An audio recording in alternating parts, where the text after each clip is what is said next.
tonight's idea or tonight's thing I was thinking about was I was sitting across from a school in my van, which is not, by the way, not a good idea. Don't, if you have a van, especially with tinted windows, don't sit across the street from a school unless the school is closed. Thankfully, it was closed. There's still people out there that think that's strange. It definitely is kind of strange, I guess. But anyways, I was sitting there and I was looking at a swing set and, the typical stuff that you see on a playground. And then I noticed the seesaw. Now, when I was a kid, the seesaw was awesome. And I imagine for a lot of you it was too. It was always a pain in the ass to find somebody to ride it with you, but once you found somebody to ride it with you, it was like the best part of the day. Everybody has their own favorite, the twirly twirl thing that goes around like 90 miles an hour. Kids would fall off, break their necks. They got rid of that in the 90s because of all you millennials and stuff, but that was probably one of the best ones there was. But anyways, any of those, really, you can take any of them, anything on the playground that you liked. Think about this. The last time that you rode on one, did you know that that was going to be the last time? So I can't recall the last time that I was on a seesaw. I'm sure I've been on one as an adult, fooling around with my nephew or niece or something like that. But I haven't rode one and enjoyed it as I did as a kid, probably since I was a kid. I can't even guesstimate. I'll say that maybe I was 8 or 9 or 10. So that's almost 40 years ago or 40 years ago. Did I know that day, that after I had all that fun, and my friend got up off the other side and ran away, and I got off of it, and before I let go of the handle, did I know that I'm never going to do this again? Think about that. Think about something that you enjoyed, you loved, you absolutely adored doing when you were a child, or even 10 years ago. Something that you loved doing, and then one day you just didn't do it. We all think about it every once in a while. We go, man, I haven't done that in so long.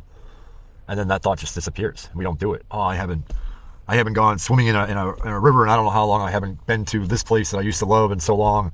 I haven't talked to my friend who was my friend for 15 years, but I just stopped talking to him one day, and we just never talked again. It could go for so many things, but did we know? Did we know? Yeah, of course there was that situation where as a kid you might be like, hey, I'm 8 now, 8-year-olds don't ride on seesaws, and you get up and you never went on a seesaw again. Or, you grew up and you said, hey, I don't do nightclubs anymore. I'm 30 now. I'm not a nightclub guy anymore.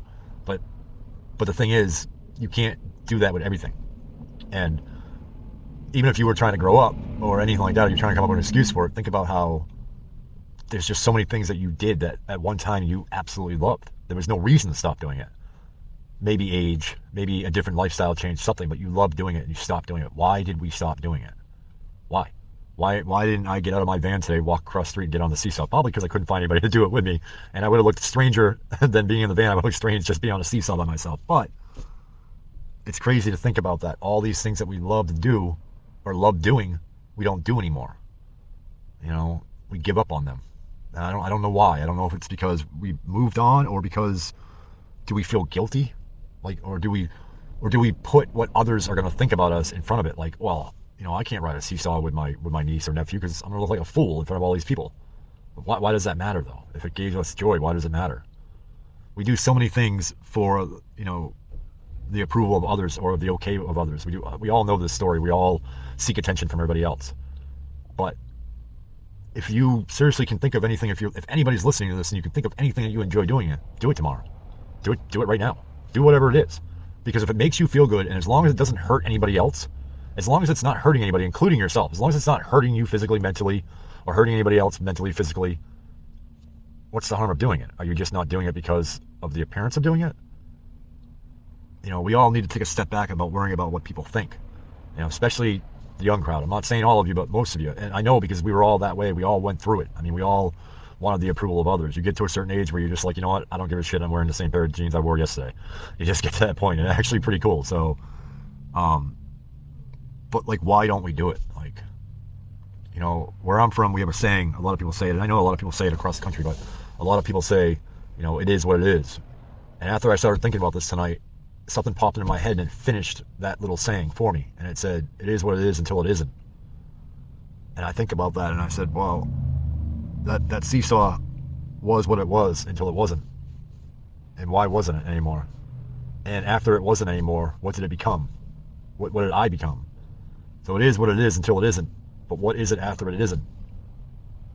I don't know, maybe that's too deep, maybe it's just gibberish, but I just think about all these things that I've done in my life that I enjoyed doing, drawing and writing. I used to write a lot, all kinds of stuff I used to do, and I just don't do it anymore. And I know it boils down to approval of others or fear. I can't do that anymore. I ain't that young anymore. But really, The danger when you were 8 years old is probably no different than the danger you are at 48 years old. Yeah, your back's probably a lot worse than it was. I know mine is. But, it's sad because we let fear of something ruin everything for us. Fear and worry are just two things that deteriorate our body and our mind and our souls. And we just worry about it, worry about this and worry about that, or fear this and fear that. We never did any of that as children. We feared things and we worried about things, but we had more of a gung-ho attitude. What doesn't kill us makes us stronger. And we didn't even know that term when we were 8 years old. Some of you might have, but all these things that we don't do now as adults that we love doing as a kid, but we don't do them now because we see them as being dangerous. We're doing extremely more dangerous things by being adults. Driving vehicles. Anybody in America who drives on any road in America can tell you that that's taking your life in your own hand every time. We fly in airplanes. I mean, all these things that we thought were crazy that I can't do on the playground, yet we do all these other complicated things. It's all about, I don't know if I wasn't worried about something when I got off that seesaw. It wasn't like, oh, I can't do this anymore. I'm 8.5 now. My back's killing me, and this is going to hurt my knees when I get older. I wasn't thinking about that. So what was I thinking? What were you thinking? What were you thinking the last time you went to, let's just say church? You went to church the last time and then you just never went back. Or you went to your favorite store, your very favorite store, and you loved walking around, but then, you were like, what, I can't afford anything in here. I don't know why I always come here. You liked looking at things. You liked window shopping.